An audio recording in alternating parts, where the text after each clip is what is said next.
அன்னம் சீரியல்ல அடுத்தடுத்து ரொம்பவே சூப்பரான பரபரப்பான விஷயங்கள் எல்லாமே நடக்க போகுது. ஒரு பக்கம் வந்து இந்த சுந்தரம் பார்த்தீங்கன்னா, எப்படியாவது நம்ம சண்முகம் குடும்பத்த பழி வாங்கணும், அந்த ஆள கொலை பண்ணிறணும் அப்படின்னு பயங்கரமான வெறியில வந்து பார்த்தீங்கன்னா போராடிக்கிட்டு இருக்காரு. அது மட்டும் கிடையாது.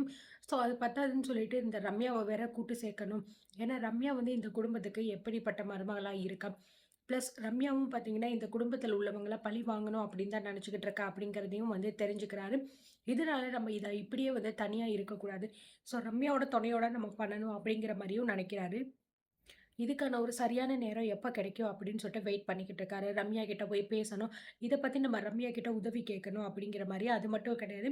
அவங்க அம்மா கிட்ட அதாவது அந்த பாட்டி இருக்காங்கல்ல, ஸோ அவங்க கிட்ட போயிட்டு சுந்தரம் வந்து சொல்றாரு. இப்ப நமக்கு ஒரு நல்ல ஒரு வாய்ப்பு வந்து கிடைச்சிருக்கு. இந்த வீட்டு மூத்த மருமகளா இருக்கக்கூடிய அந்த ரம்யா பார்த்தீங்க அப்படின்னா, ரொம்ப நல்லவளே கிடையாது.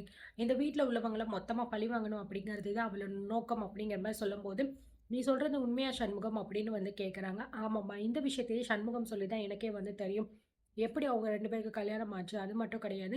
இந்த வீட்ல உள்ளவங்கள பழி வாங்கணும். இந்த வீட்ல உள்ளவங்களுக்கு நிம்மதியே இருக்கக்கூடாது அப்படிங்கிறது தான் அவளோட பிளான்மா" அப்படின்னு சொல்லும்போது, "அப்போ நம்ம ஏன் அவகிட்ட வந்து உதவி கேட்கக்கூடாது?" அப்படிங்கிற மாரி சொல்றாங்க. அதுதாம்மா நானும் வந்து யோசிச்சேன். அவகிட்ட நம்ம உதவி கேட்கறது மட்டும் இல்லாம, அவ வந்து இந்த மாரி விஷயத்தெல்லாம் பண்ணா அப்படிங்கிற மாரி சொல்லிட்டு, அவ மேல பழிய போட்டு நம்ம தப்பிச்சிடலாம் இல்லையா? அப்படிங்கிற மாரி வந்து யோசிக்கிறாங்க. ஸோ ஒரு சரியான நேரம் பார்த்து ரம்யா கிட்ட நம்ம பேசிக்கலாம் அப்படிங்கிற மாரி வந்து முடிவெடுக்கிறாங்க. இந்த பக்கம் வீட்ல பார்த்தீங்க அப்படின்னா, நம்ம ரம்யா வந்து சரவணன வந்து இந்த மாரி வாக்கிங் போலாம் அப்படிங்கிற மாரி வந்து கூப்பிடுறாங்க. ஸோ வெள்ளனே வந்து நம்ம ரம்யா எந்திரிக்கிறாங்க. எந்திரிச்சுட்டு வந்து, "என்ன சரவணன் இன்னும் வரைக்கும் எந்திரிக்காம முழிச்சு இது தூங்கிக்கிட்டே இருக்காரே" அப்படின்னு நெனச்சு எந்திரிங்க சரவணன். இன்னும் என்ன தூங்கிட்டே இருக்கீங்க? மணி என்ன ஆகுது தெரியுமா? இன்னைக்கு உங்களுக்கு ஒரு இன்டர்வியூ வேற இருக்குல்ல. அப்படிங்கிற மாரி வந்து நம்ம ரம்யா எழுப்புறாங்க. ஸோ நம்ம ரம்யா கூப்பிட்டதுக்கப்புறம் சரவணனும் பார்த்தீங்க அப்படின்னா எந்திரிச்சுறாரு. "என்ன மேடம் என்ன விஷயம்?" அப்படின்னு சொல்லும்போது, "என்ன சரவணன் இன்னைக்கு உங்களுக்கு இன்டர்வியூ இருக்குன்னு சொன்னீங்கல்ல?" அப்படின்னு சொல்லும்போது, "ஆமா மேடம். அதுக்கு தான் இன்னும் டைம் இருக்கே." அப்படின்னு சொல்லும்போது, "அதெல்லாம் ஓகே சரவணன். இதுக்கப்புறமும் நீங்க ரொம்பவே வந்து ஃபிட்டா தான் இருக்கணும். அதனால இப்ப நான் வந்து வாக்கிங் போப்போறேன். என் கூட சேர்ந்து நீங்களும் வாங்க." அப்படிங்கிற மாரி சொல்லி கூப்பிடுறாங்க. "என்ன மேடம் சொல்றீங்க? நானும் உங்க கூட சேர்ந்து வரணுமா?" அப்படின்னு சொல்லும்போது, "ஆமா சரவணன். நீங்களும் என் கூட வாங்க." அப்படின்னு சொல்லிட்டு, ஸோ 2 பேருமே கிளம்பி "நீங்க போயிட்டு ஃப்ரெஷ் அப் ஆயிட்டு வாங்க." அப்படின்னு சொல்லிட்டு நம்ம ரம்யா பார்த்தீங்க அப்படின்னா நிக்கிறாங்க. "இன்னைக்கு போயிட்டு இன்டர்வியூல நீ வந்து அசிங்கப்படுறத நான் என் கண்ணால பார்க்க போறேன்." அப்படிங்கிற மாரி சொல்லிட்டு, ஸோ அப்ப கூட வந்து நம்ம ரம்யா நல்லவ மாரிலாம் வந்து கிடையாது. என்னென்ன வில்லித்தனம் பண்ணணுமோ எல்லாத்தையுமே கரெக்ட்டா பண்றாங்க. ஸோ நம்ம ரம்யா சரவணன் பார்த்தீங்கன்னா, ரெடியாகி வந்ததுக்கப்புறம் 2 பேருமே வந்து இறங்கி கீழ வந்துடுறாங்க. வந்ததுக்கப்புறம் இந்த பக்கம் வந்து நம்மளுடைய செண்பகம், அதுக்கப்புறம் மணி எல்லாருமே உட்காந்துக்கிட்டு இருக்காங்க. ஸோ இந்த மாரி வந்து ஆன்டி நாங்க 2 பேருமே வந்து வெளியில வாக்கிங் போறோம். அப்படிங்கிற மாரி சொல்லிட்டு 2 பேருமே போறாங்க. "ஆ ஓகேடாம்மா, ஓகே தங்கம். நீயும் என் புள்ளையும் வாக்கிங் போறத பார்த்தாலே எனக்கு அவ்ளோ சந்தோஷமா இருக்கு. 2 பேருமே தாராளமா போயிட்டு வாங்க." அப்படின்னு சொல்லிட்டு 2 பேரையுமே வந்து அனுப்பி வச்சுடுறாங்க. ஸோ இவங்க 2 பேரும் இங்கிட்டு போனதுக்கப்புறம் பார்த்தீங்க அப்படின்னா, கொஞ்ச நேரம் கழிச்சு வந்து மறுபடியும் வந்து எல்லாருமே உட்காந்துக்கிட்டு இருக்காங்க. அதுக்கப்புறம் இந்த செண்பகம், மணி, கட்டகுண்டு எல்லாரும் உட்காந்துக்கிட்டு இருக்காங்க. நம்ம கார்த்திக்கும் வந்து வேலைக்கு ரெடி ஆயிட்டு, ஸோ எனக்கு வந்து டிஃபன் எடுத்து வையி, நான் வந்து சாப்பிட்டு கிளம்பணும் அப்படிங்கிற மாரி வந்து உட்காந்துருக்காங்க. ஸோ நம்ம மணி பார்த்தீங்கன்னா, ஜாடமாடையாவே வந்து நம்மளுடைய கார்த்தியையும், அதுக்கப்புறம் பார்த்தீங்கன்னா, நம்மளுடைய அண்ணத்தையும் பேசிக்கிட்டு இருக்காங்க. இது மாரி என் தங்கமும், என் பையன் சரவணனும் பார்த்தீங்கன்னா, ஜாகிங் போயிருக்காங்க. இது எவ்ளோ பெரிய விஷயம் தெரியுமா? அது மட்டும் கிடையாது. அவங்க 2 பேரும் இப்ப ரொம்ப சந்தோஷமா வாழ்ந்துகிட்டு இருக்காங்க அப்படின்னு சொல்லும்போது, உடனே மணி சொல்றா, "ஆமா, ஆமாம்மா. கரெக்ட்டு தான் நீ சொல்றது. ஆனா என்னமோ எனக்கு வந்து இங்க இருக்கிற ஒரு சில பேரோட வயிறு தான் வந்து பயங்கரமா எரியுதுன்னு நெனைக்கிறேன். கருகுற வாசனைலாம் வருதே" அப்படின்னு சொல்லிட்டு நம்ம அண்ணன், கார்த்தி 2 பேரையுமே பார்த்து பார்த்தீங்கன்னா, ஜாடமாடையா வந்து பேசிக்கிட்டு இருக்காங்க. ஸோ இத கேட்டு நம்ம கார்த்தி நம்ம சும்மா இருக்கக்கூடாது அப்படின்னு சொல்லிட்டு, "ஆ ஆமா அண்ணோ நீ சொல்றது வந்து சரிதான். இந்த வீட்ல நெறைய பேர் பார்த்தீங்கன்னா, ஜாடமாடையா பேசுறதுக்குன்னே வந்து உட்காந்துருக்காங்க போல இருக்கு. நம்மளோட வேலை என்ன தெரியுமா? அவங்கள இந்த வீட்ட விட்டு நம்ம வெளிய அடிச்சு தொரத்துறது மட்டும் தான்.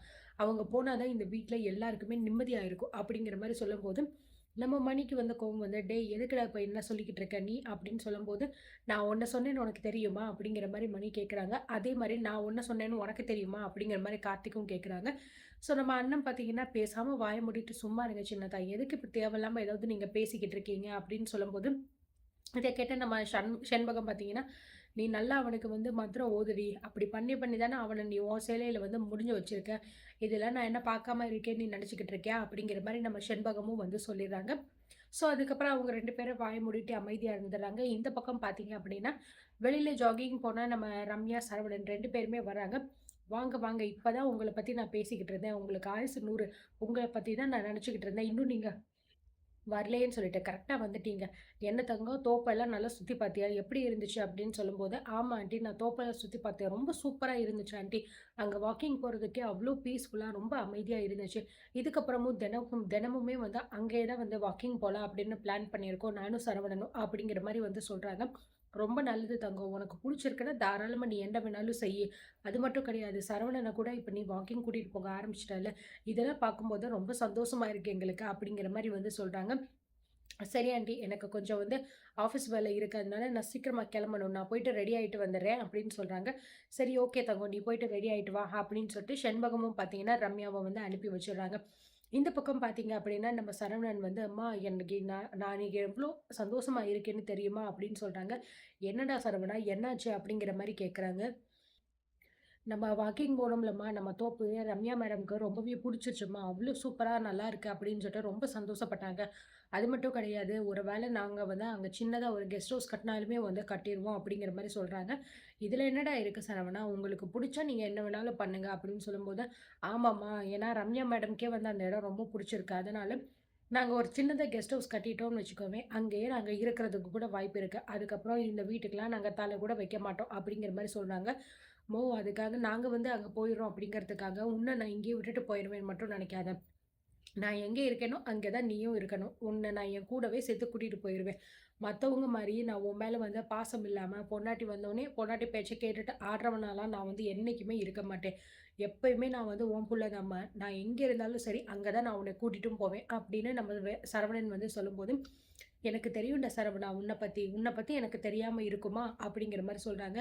சரிம்மா, எனக்கு வந்து இன்னைக்கு ஒரு முக்கியமான இன்டர்வியூ இருக்கு. நான் போய் அதுக்கு ரெடி ஆகணும் அப்படிங்கிற மாரி சொல்றாங்க. இன்டர்வியூவா? அப்படின்னு மணி கேட்கும்போது, ஆமா, ஆமா இன்டர்வியூ தான்.